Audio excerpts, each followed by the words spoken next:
Can we call you Granny? I always wanted a granny, said Daphne. Sabrina kicked her sharply under the table, and the little girl winced.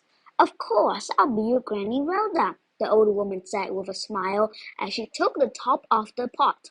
Sabrina stared inside. She had never seen spaghetti like this. The noodles were black and the sauce was a bright orange color. It smelled both sweet and spicy at the same time, and the meatballs, which were emerald green, were surely not made from any kind of meat Sabrina had ever had. "It's a special recipe," Mrs. Grimm said as she dished some out for Daphne. "The sauce has a little curry in it, and the noodles are made with squid ink." Sabrina was disgusted. There was no way she was going to eat the old woman's weird food. This sicko had lied about being someone's dead grandmother. Who knew what she had yanked from under the kitchen sink and added to the recipe? Arsenic? Rat poison? Clog remover? No, Sabrina wasn't going to eat a noodle.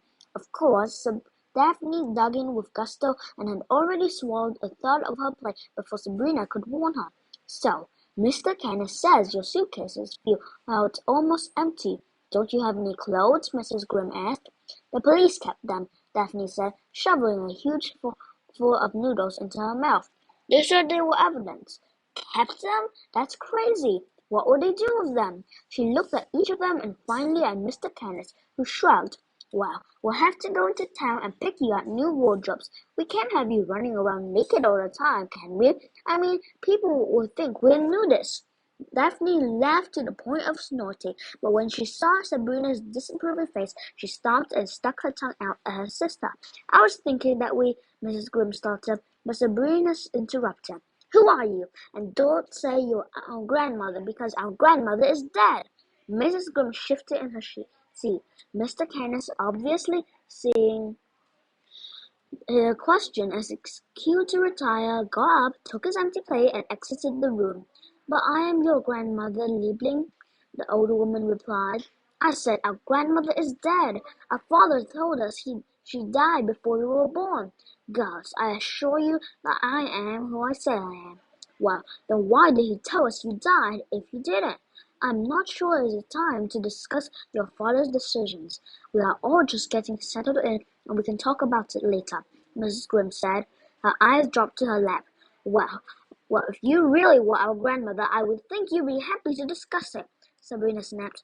"Now is not the time," Mrs. Grimm said softly. Sabrina leaped up from her seat, sending her fork clanging to the floor. "Fine! I'm tired and want to go to bed." Mrs. Grimm frowned. "Of course, Liebling, your room is upstairs. I will show you." "We'll find it ourselves!" Sabrina walked around the table, grabbed Daphne's hand, and dragged her from her chair. "But I'm not done eating," said Daphne. "You're never done eating. Let's go," Sabrina commanded. She marched through the house and up the stairs with her sister in tow. At the top of the stairs, they found a long hallway with 5 closed doors, 2 on each side and 1 at the end of the hallway. Sabrina yanked on the closest one, but it was locked tight. She turned and tried the door behind her. It opened to a bedroom decorated with dozens of wooden tribal masks, wild-eyed and smiling hideously. 2 ancient swords were mounted on the wall alongside the masts, and there were pictures of Mrs. Grimm and her husband Basil everywhere. Like the ones downstairs, each photo was of a different part of the world. In one picture, Basil was standing at the top of an ancient stone temple. In another, the couple were guiding a gondola through what Sabrina guessed were Venetian canals. She closed the door, realizing that this had to be the old woman's room. She tried the next door. Inside, Mr. Canis sat cross-legged on the floor, his hands resting on his knees. Several candles lit the nearly empty room, illuminating its sparse furnishings and a small woven mat on the floor. There were no pictures or decorations at all. Mr. Canis opened his eyes and turned to look at the girls, his eyebrows arched. Sabrina slammed the door without apologizing. "What a nutcase," she muttered. The next door opened to a queen-size four-poster bed with their suitcases resting on top. Sabrina pulled Daphne inside and slammed the door. "That woman is hiding something," she said. "You think everyone's hiding something, and you would hug the devil if he gave you cookies." "Well, I like her." said Daphne. She sat down on the bed and let out her rumph. Sabrina looked around the room. It was painted in soft yellow and had a slanted ceiling and a fireplace. A red 10-speed bicycle sat in the corner. An old baseball mitt rested on a desk, and several model airplanes hung from the ceiling. A nightstand sat next to the bed with an alarm clock perched on top, and on every wall were dozens of old photographs. A particularly large one showed two young boys staring out across the Hudson River. Sabrina went to the window and looked out at the porch roof below. She could probably jump off it and then to the ground, but Daphne might hurt herself.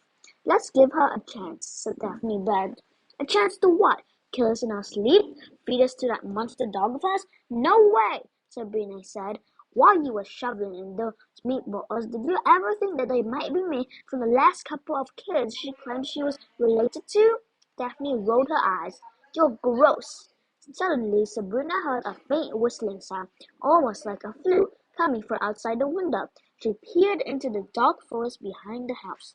At first she thought she had seen something or someone sitting in a tree, but when she rubbed her eyes for a clearer look, there was nothing there. Still, the music continued. Where's that coming from? She said, and like an answer to her question, a little light flickered outside the window. Sabrina thought it was a lightning bug. It flew up to the window as if it were trying to get a better view of her. It was joined by another light, and the two danced around each other, zipping excitedly back and forth in the air. Amazing, she said. Daphne rushed to the window. They're so pretty, she whispered as dozens more lights joined the original two. Within seconds, there were almost 100 little lights blinking and flashing outside. Without thinking, Sabrina reached up and unlocked the window. She just wanted to get a closer look, maybe grab a cuppa to keep in a jar in the room, but she undid the window's latch. The bedroom door blew open with a crash. Startled, the sister spun around and found Mr. Canis looming in the door. "Girls, you'll leave that window closed if you know what's good for you," he growled. Chapter 2. Mr. Canis stomped across the room, pushed the girls outside, and locked the window. The little lights outside flew around, bounced off the glass several times, and buzzed as if in protest. A moment later they were gone, and the whistling sound faded away. Mr. Canis turned and stood over Sabrina. "You are never to let anyone or anything inside this house," he said in a voice as low and scratchy as an angry dog's. "It was just some lightning bugs," said Sabrina. Her face was hot and red with shock. Who was this man to think he could tell her what to do? "No one comes into this house. Do you understand what I have just asked of you?" Mr. Canis said. The girls nodded. "Very well. Good night." He stalked out of the room, closing the door behind him. Sabrina stood dumbfounded, trying to comprehend what had just happened. "What was that all about?" Daphne whispered, but Sabrina said nothing. She didn't want her sister to hear the fear in her voice. Since her parents had run off, Sabrina had to be the tough one. Her little sister needed to know there was someone strong by her side, even if it meant Sabrina had to pretend sometimes. There was a knock on the door, and Mrs. Grimm entered the room. "It's been a long day, hasn't it?" "Mr. Canis yelled at us," Daphne cried. "I heard," the old woman said as she sat down on the bed. "Please don't be too upset by Mr. Canis. He can be a little grouchy from time to time, but he has your best interest at heart. Believe me, Lieblings, we are both very happy to have you here, but there are a few rules you have to follow," she said, pausing as she looked into Sabrina's face. "And I know that what I tell you might not make a lot of sense, but the rules are in place for a reason. First, never let anyone or anything into this house without asking Mr. Canis or me if it is okay," she said. Her tone was stern and serious, and no longer that of the sweet, loving old lady with the funky spaghetti. Mrs. Grimm took the girl's hands in her own. "Second, there is a room down the hall that is locked. It's locked for a reason, and I ask that you stay away from it for the time being. You might hear some unusual noises coming from inside, but just ignore them. Do you understand?" she asked. The girls nodded. "As for the rest of the house, feel free to explore. You'll notice there are plenty of books to keep you occupied." "Really? Books? I didn't notice," Sabrina said sarcastically. If worst comes to worst, we can always dig out that old TV, Mrs. Grimes continued, as if Sabrina hadn't spoken. She got up from the bed and crossed to the door. She turned to smile at them one last time. Who wants pancakes in the morning? Daphne's face lit up. I do. Are you warm enough? Do you need anything to sleep in? The little girl opened one of the suitcases and pulled out two extra-large T-shirts that read, "Bermuda is for lovers." "No, we have these," she said. "Very good," Mrs. Grimm said. "Good night. Don't let the bugs bite." "She's nice," said Daphne when the old lady was gone. Sabrina clenched her fists. "It's all an act. That woman is hiding something, and we aren't sticking around to find out what it is. Get some sleep. We're running away. Tonight." Sabrina lay in bed staring at the ceiling, listening to her hungry belly grumble and planning their getaway. With a little luck, she and Daphne could hide in a neighbor's garage for a couple of days and then hitchhike back to New York City.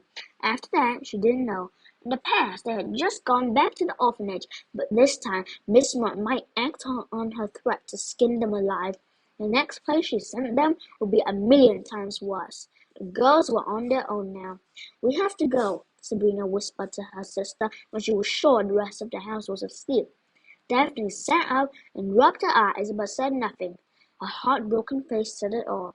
Why she acting like such a baby, Sabrina wondered. Running away wasn't exactly a new experience for the two of them. The sisters' group had pulled off several daring escapes from foster parents in the last year and a half.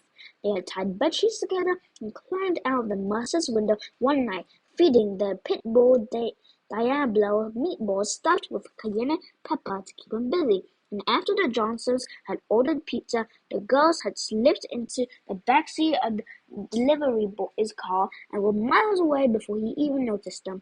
Mrs. Grim was no different than any of the other lunatics they had run away from. Eventually, Daphne would understand. When they were dressed and packed, Sabrina slowly opened the door and looked out into the hallway. It was empty, and as the two girls crept out with their tiny suitcases, she used her skills to the fullest. They tiptoed down the stairs, being careful to step close to the wall to avoid making them creak. At the bottom, Sabrina slowly opened the closet door so the latch wouldn't click and the stack of books inside wouldn't fall over and wake the house.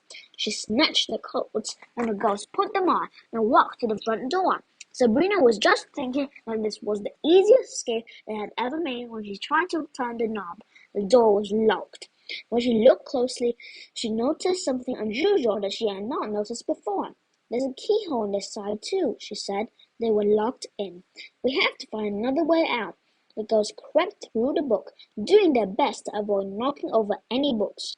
They tried all the windows, only to discover each had been nailed shut. They found a back door off the kitchen, but it, too, had a lock on the inside. "Let's go back to bed," said Daphne. "We have to get her keys," said Sabrina. The little girl cocked an eyebrow. "How are we going to do that? She has them." "You'll see," Sabrina whispered. The sisters found their way back up the stairs to Mrs. Grimm's room. The door was shut tight, but Sabrina was happy to find there were no locks on it. She slowly turned the knob and it swung open. The old woman's room was scary at night. The tribal masks they had seen after dinner were even creepier in the dark, and the swords mounted on the wall flashed a ghostly light around the room. Mrs. Grimm was asleep in her bed, unaware of their presence and snoring loudly. Daphne had the same annoying habit. "Where are they?" Daphne said, only to have Sabrina's hand clamp over her mouth. "Keep quiet," Sabrina whispered. The old woman turned in bed but stayed asleep. Sabrina scanned the room and spied the keys glinting in the moonlight on a table on the far side of the bed. She looked at Daphne.